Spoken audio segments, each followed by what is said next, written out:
Assalamu alaikum students, welcome back to KNS. I should not say to you welcome back because it is the first class of MA1 and that is the introductory class by Sir Khamis Bilal exclusively from KNS. अच्छा बेटा, आज हम कुछ पढ़ेंगे नहीं, for sure कुछ नहीं पढ़ेंगे। इस वीडियो में मैं आपको एक दुनिया घुमा कर लेकर आऊंगा। दुनिया घुमा के इस तरीके से लेके आऊंगा, एक प्लेन में बिठाऊंगा और ऊपर से उस दुनिया का सिर्फ नजराना करवाऊंगा। तो उस दुनिया का नाम है MA1। Sir, what do you mean by MA1? MA1 मतलब होता है मैनेजमेंट अकाउंटिंग, ठीक है। बट ACCA में और FIA में इसको कोड दिया गया है MA1, बट इसका नाम दिया गया है मैनेजमेंट इंफॉर्मेशन। मगर हम इसको थ्रू आउट आवर लेक्चर्स हम इसको MA1 ही बुलाने वाले हैं, इसकी फुल फॉर्म नहीं लेंगे। सर ये MA1 क्यों है? क्या इस मूवी का पार्ट 2 भी है? हाँ बेटा, इस मूवी का पार्ट 2 भी है जो इससे कनेक्टेड है। सर मूवी का पार्ट 2 बताएंगे क्या है? बहुत सिंपल सी बात है ना। अगर एक मूवी लॉन्च करते हैं हम आयरन मैन 1, तो दूसरी मूवी का क्या नाम होना चाहिए? सही है, लोहा? नहीं, लोहा कैसे हो सकता है? आयरन मैन 2 होगा ना। तो MA1 के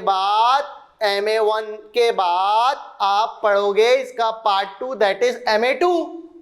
तो सीक्वेंस देख रहे हो आप? सीक्वेंस देख रहे हो? सीक्वेंस। इसके बाद आप क्या पढ़ोगे? MA2।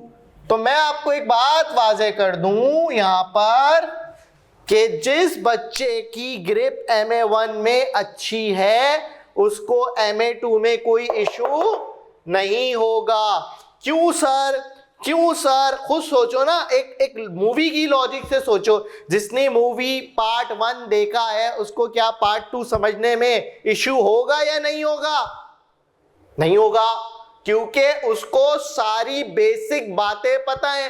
कौन हीरो था, कौन विलन था, कौन हीरोइन थी, कौन साइड हीरो था, कौन मरा, कौन जिया, किस तरीके से मरा, सब पता होगा ना।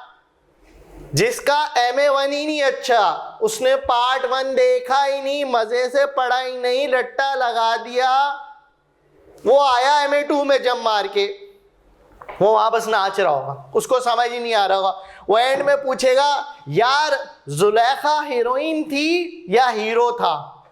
अब आप बोलेगे भाई पूरी फिल्म में जुलेखा तो थी नहीं, हीरोइन का नाम थापा था। अब वो बोलेगा अच्छा यार समझ नहीं आई, पार्ट 1 दोबारा से पढ़ना पड़ेगा।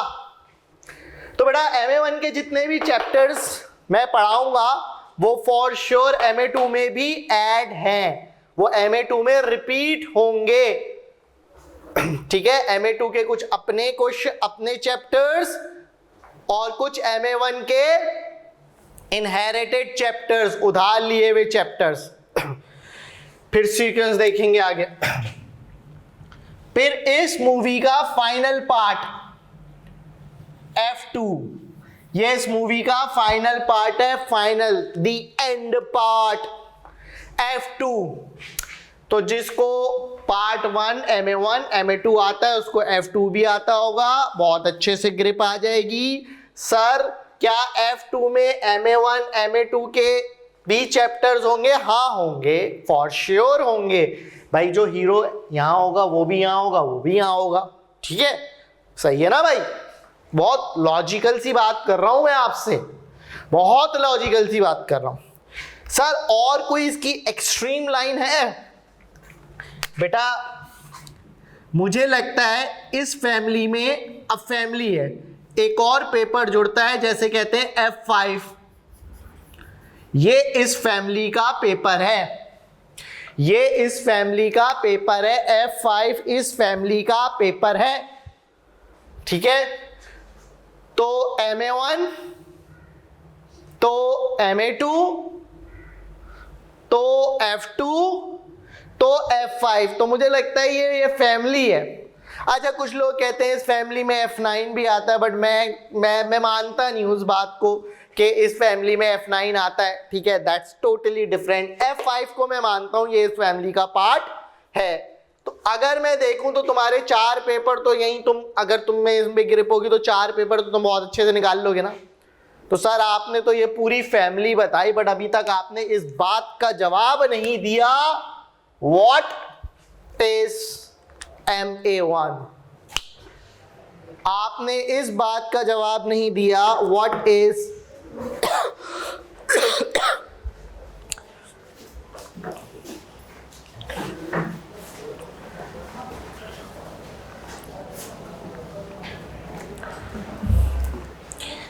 आपने इस बात का जवाब नहीं दिया, व्हाट इज Ma1। चलो जवाब देते हो।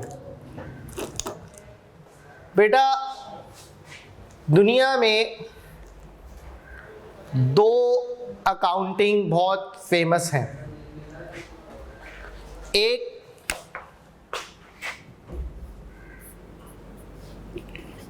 फाइनेंशियल अकाउंटिंग, जो कि आपको सर जुनेद पढ़ा के मार देंगे आपको। ठीक है, दूसरी है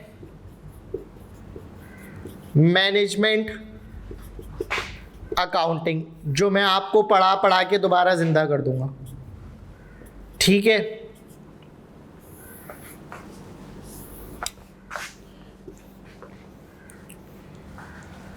अच्छा बेटा फाइनेंशियल अकाउंटिंग जो होती है वो आप करते हो स्टेक होल्डर्स के लिए। सर ये स्टेक होल्डर क्या होता है? शेयर होल्डर का नाम तो सुना था बेटा।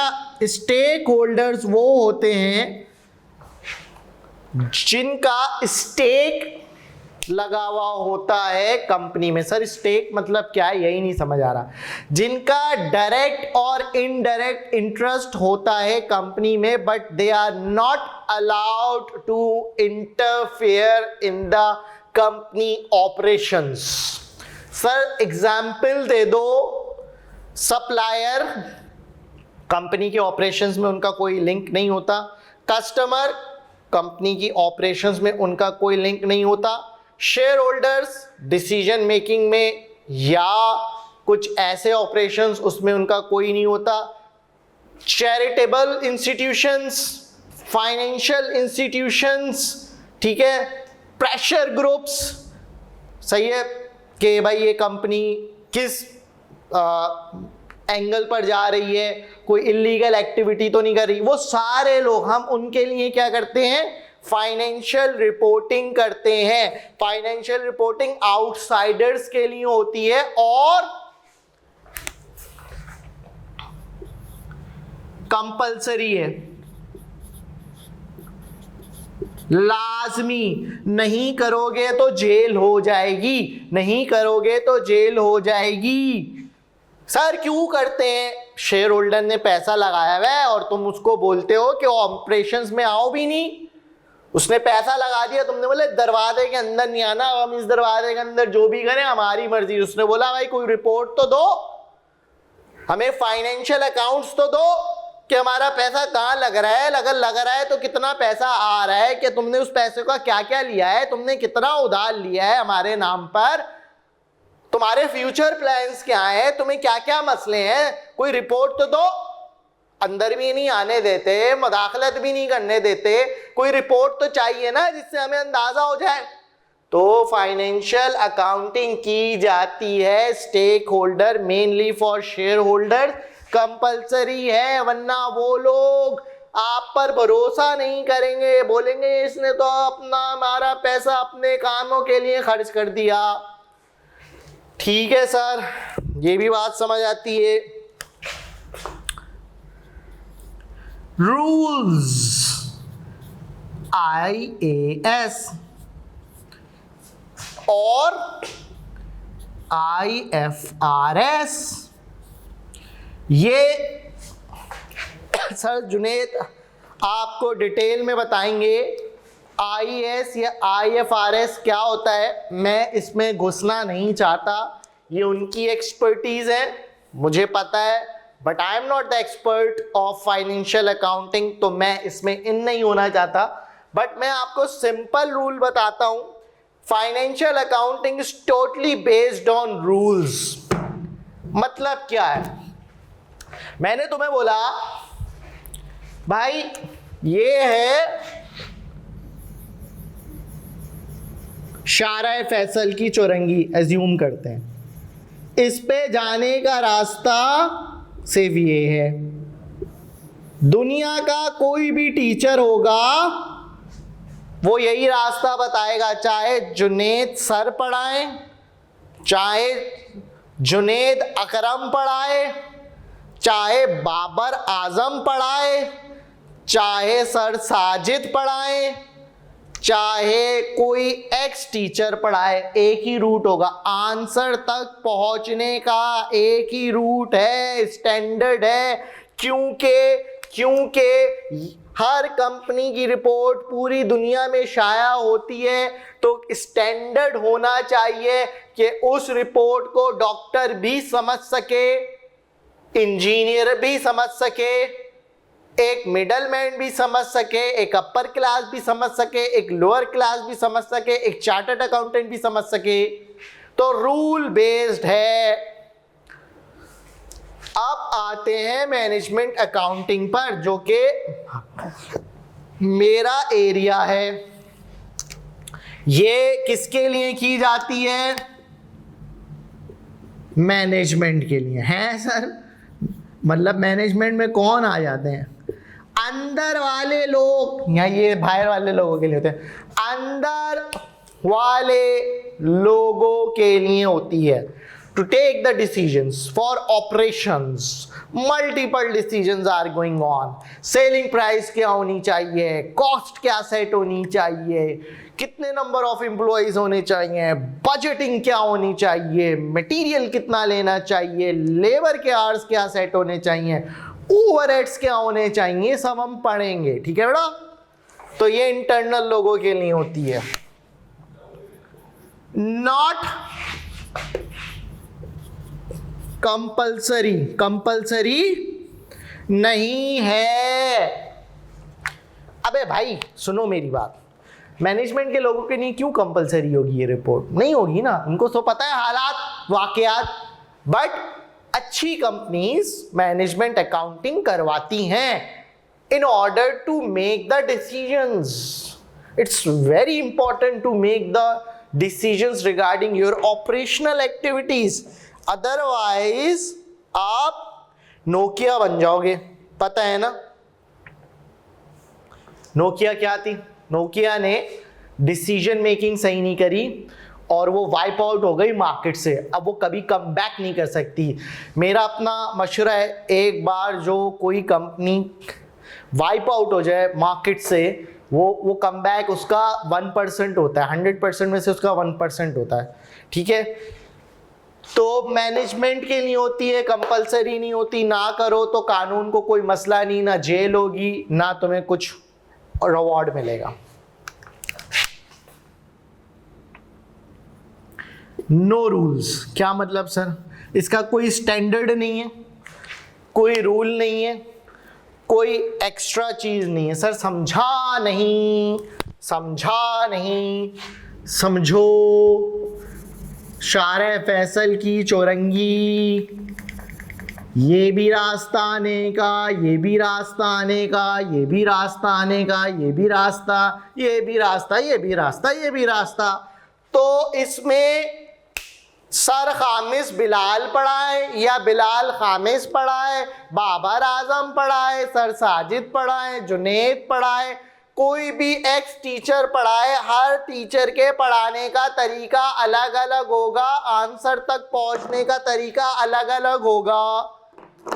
सर मैं तो सब्जियों से पढ़ने गया था, तो सब्जियों ने एक तरीका बताया, यहां से आंसर यूं निकालना है, बट आप कहते हो आंसर यूं निकालना है, तो मैंने बोला बेटा सब्जी जो बता रहा है वो तरीका भी सही है, जो मैं बता रहा हूं वो भी तरीका सही है, तुम्हें आंसर तक पहुंचना है। That's the end of the story, no more discussion.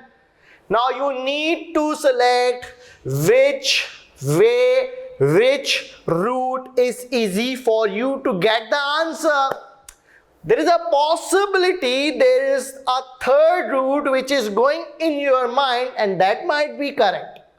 But एक बार वो मेथड रूट मुझे दिखा देना, ऐसा ना हो कि वो पर्टिकुलरली एक स्पेसिफिक क्वेश्चन पर ही अप्लाई हो रहा हो, जब दूसरे पे अप्लाई करो तो वो आपको आंसर नहीं दे।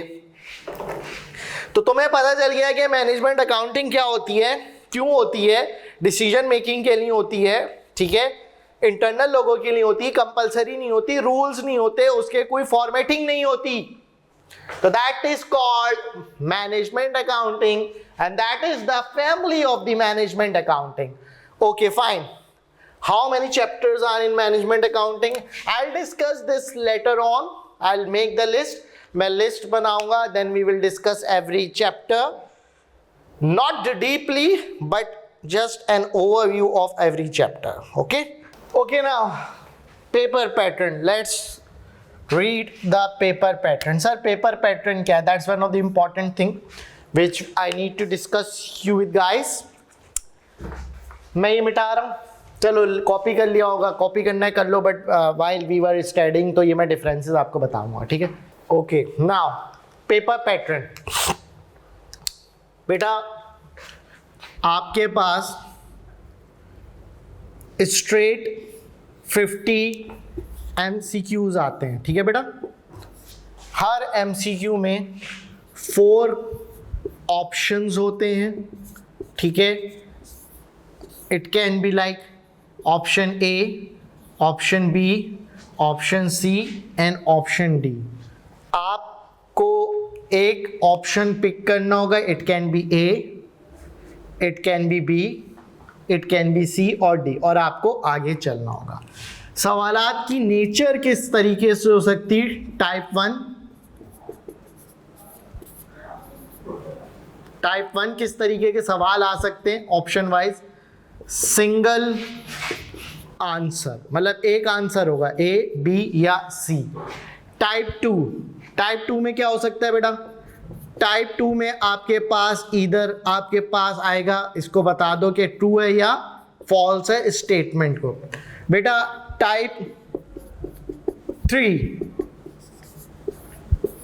मोर देन 1 ऑप्शन, एक से ज्यादा ऑप्शन भी हो सकते हैं, ठीक है।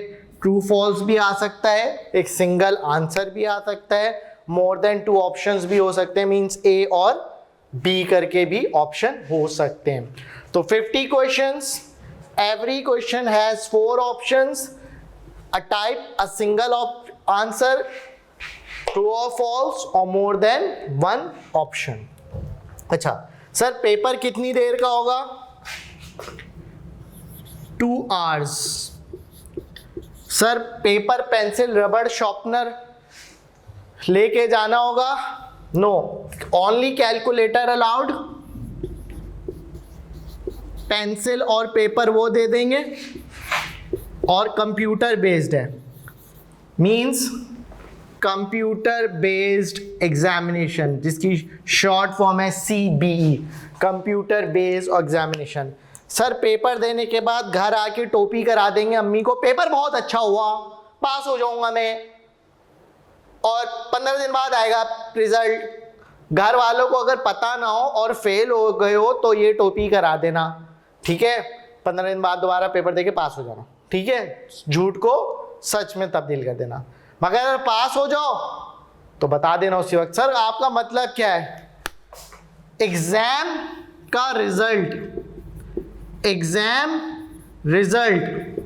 उसी वक्त आता है, सेम टाइम, या तो पूरे 2 घंटे कंप्लीट हो जाएंगे, खुद ब खुद रिजल्ट आपके सामने पॉप आउट हो जाएगा, you congratulation successful, you got 80%, ठीक है।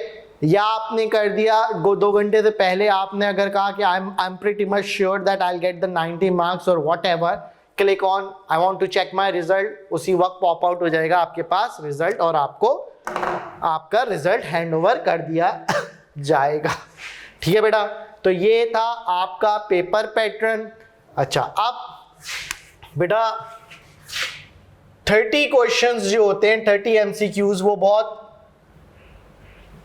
नॉर्मल नेचर के होते हैं, हल्के, बहुत हल्के, मासूम से। ठीक है, 10 जो होते हैं वो थोड़े एवरेज होते हैं और जो 10 जो होते हैं वो थोड़े डिफिकल्ट होते हैं। ठीक है, तो इसका मतलब है 80 स्कोर करना it's not a big deal, 90 score करना is not a big deal, but after that it is a big deal. ठीक है बेटा, तो दैट्स अ पेपर पैटर्न। ये आपका पेपर पैटर्न था। अब हम अपने दूसरे सवाल की तरफ चलते हैं। How many chapters are in MA1? MA1 में कितने चैप्टर्स है, अब हम वो देख लेते हैं। ठीक है, इसके लिए मुझे पूरे व्हाइट बोर्ड को मिटाना पड़ेगा। चलिए बेटा, अब मैं चैप्टर लिस्ट आपको बताता हूं। अच्छा, बुक की जो सीक्वेंस है वो थोड़ी सी डिफरेंट है। मैं यहां पे जो लिख रहा हूं वो सीक्वेंस डिफरेंट है, तो प्लीज मेरी सीक्वेंस को फॉलो अप कीजिएगा rather than following the book sequence. आपको सबसे पहले, अच्छा मैं चैप्टर नंबर लिख देता हूं, जो बुक में चैप्टर होगा या मेरे वीडियो लेक्चर्स में चैप्टर होगा, चैप्टर नंबर 3 सबसे पहले आपको पढ़ना है, जिसका नाम है कॉस्ट क्लासिफिकेशन एंड बिहेवियर। ये पहला चैप्टर है मेरे लिए और ये सबसे अहम चैप्टर है। ठीक है, सबसे पहला चैप्टर है जो मेरे लिए बहुत अहम है, क्योंकि इस चैप्टर में आने वाले तमाम चैप्टर्स को डिफाइन किया गया है थोड़ा थोड़ा। सही है। फिर आप पढ़ोगे चैप्टर 4 अकाउंटिंग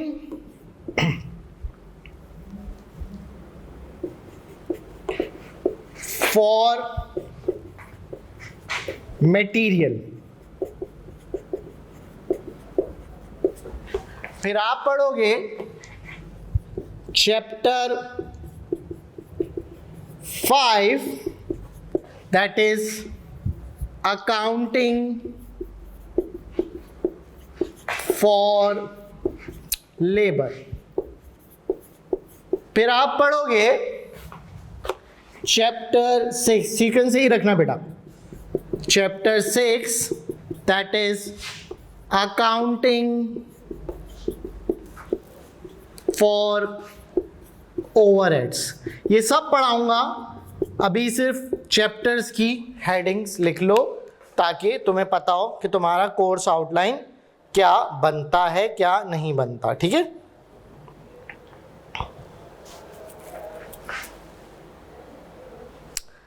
अच्छा जी। फिर आप पढ़ोगे चैप्टर 7 रिस्पॉन्सिबिलिटीज सेंटर।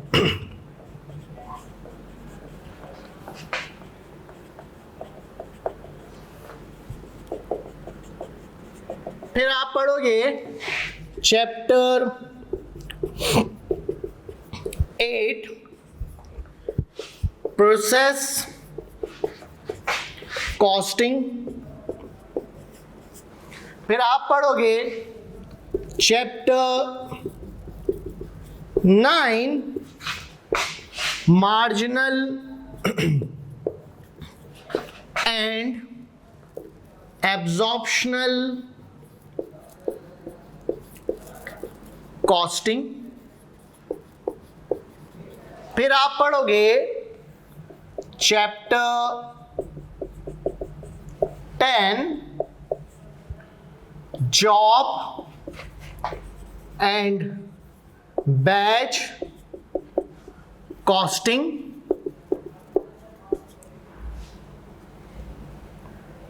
फिर आप पढ़ोगे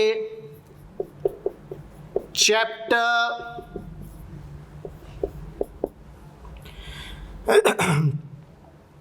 11, उसको एक्सेल भी कहते हैं और स्प्रेडशीट भी कहते हैं। ठीक है बेटा। अच्छा सर वो 1 2 3 कहाँ गए, आ जाओ। कहाँ लिखे, यहाँ लिख लें, यहाँ लिख लें, चलो यहाँ लिख देते।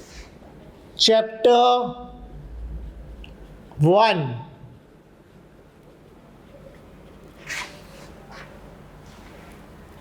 Introduction to business,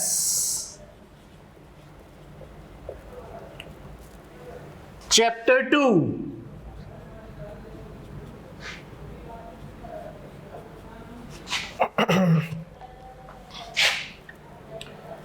introduction to management accounting या मैनेजमेंट इंफॉर्मेशन।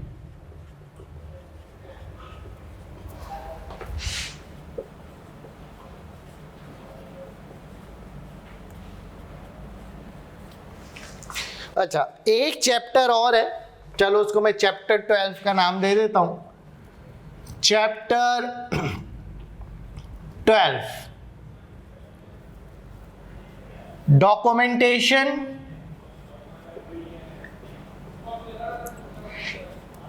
And coding.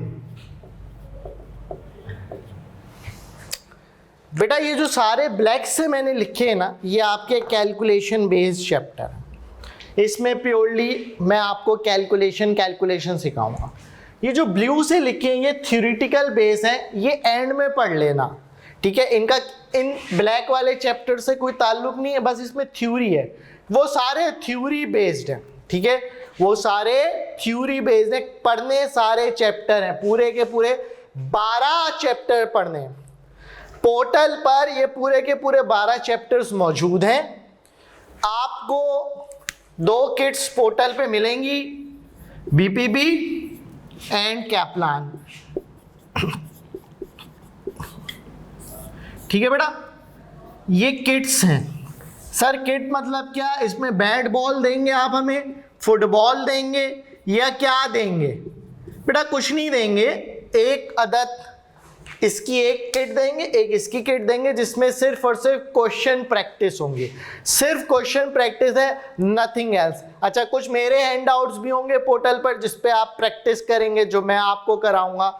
मैं आपको सिर्फ और सिर्फ एक किट कराऊंगा जो कि होगी बीबीबी, ये मैं कराऊंगा। ये मैं आपको दूंगा होमवर्क करने को, क्योंकि मैं अगर दोनों करा दूंगा तो तुम क्या अपने अंदर स्किल पैदा करोगे। तुम्हें ये करनी है और मैं आपको ये कराऊंगा, और कुछ मेरे हैंडआउट भी होंगे। एक और चीज आपको मिलेगी, स्टडी टेक्स, किसकी? बीपीबी की। मतलब इसमें आपको थ्योरेटिकल बातें पूरा एक्सप्लेन हुआ होगा। चलो एक डिस्क्लेमर दे रहा हूं, लिख लो।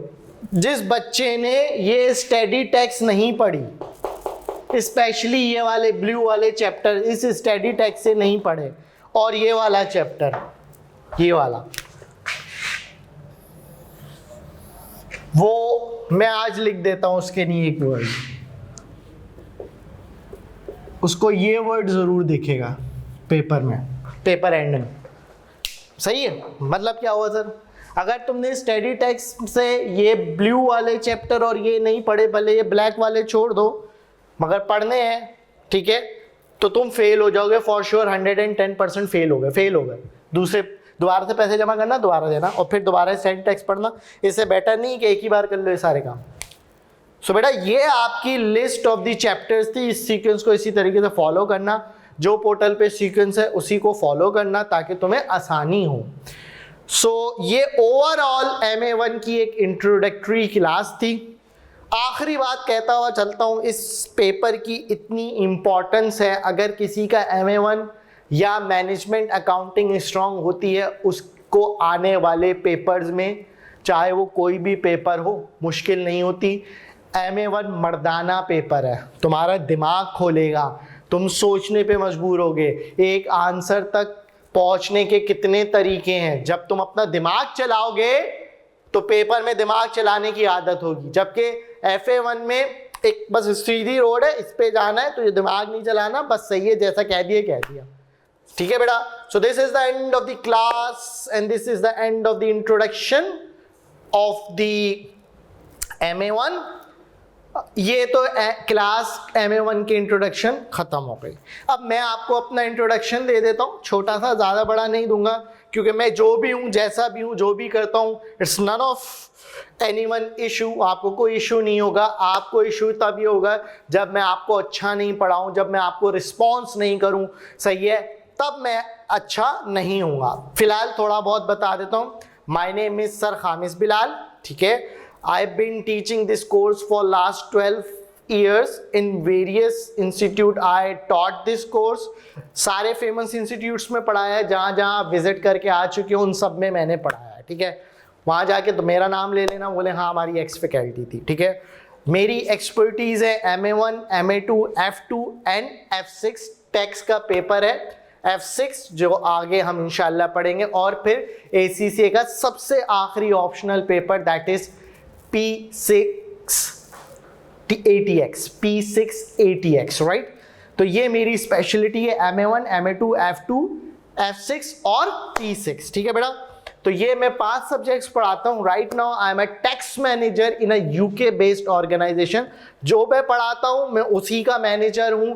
तो मैं किताबी टीचर नहीं हूँ, मैं professional plus practical life teacher हूँ। I am a good combo of both the things. मैं आपको फ्यूचर में पढ़ाई के साथ साथ रोजी रोटी कैसे कमानी है वो भी दिखाऊंगा, समझाऊंगा, बाकी आपका नसीब, ठीक है। I am also a finance consultant in an software house in an company that's name is centric. I am associated with various colleges and the university as well, so I have a good experience of teaching and practical life as well, so I hope आप उससे फ़ायदा उठाओगे, और I hope कुछ चीज़ें मैं आपको सिखाऊं और कुछ चीज़ें आप मुझसे सीखें। सर आप से ही क्यों हम पढ़ें, और लोग भी हैं मार्केट में, मेरा कोई असिस्टेंट नहीं है, मैं डायरेक्टली आपको खुद जवाब दूंगा, आपको किसी थर्ड मिडल मैन की ज़रूरत नहीं है, मैं आपको खुद हेल्प आउट करूँगा। पोर्टल बहुत सॉर्टेड है, टीचर सपोर्ट है, व्हाट्सएप पे call, messages, live classes, assignments, homework, support, everything is there. सारा पैकेज एक ही तरीके से। हम वो टीचर नहीं है, या हम वो टीचर्स में से नहीं है जो कि यूँ वीडियो बना के बोले स्टूडेंट कॉल, ओ या नो, ऐसे वाले नहीं है। वो स्टूडेंट, उनको स्टूडेंट्स की कॉल उठाते हैं जो अनपेड होते हैं। सर समझा नहीं, क्योंकि उनसे तो पैसे निकलवाने हैं ना, पेड वाले की कॉल नहीं उठाते ना, पेड वाले के मैसेजेस के जवाब देते हैं। तो हम तो चाहे हमारा स्टूडेंट हो या किसी का और का स्टूडेंट हो, चाहे पेड हो चाहे अनपेड हो, हमारे लिए वो बच्चा है, हमारे लिए मकसद है उसको पास कराना, ठीक है। तो these are the few qualities which I thought I should share with you guys, तो शायद आपको डिसीजन लेने में आसानी हो। तो इंशाल्लाह हम एज्यूम करते हैं कि आप मेरी नेक्स्ट वीडियो देखोगे with chapter number 3 that is cost classification and behaviour. So that's the end of the class. Signing off. SK.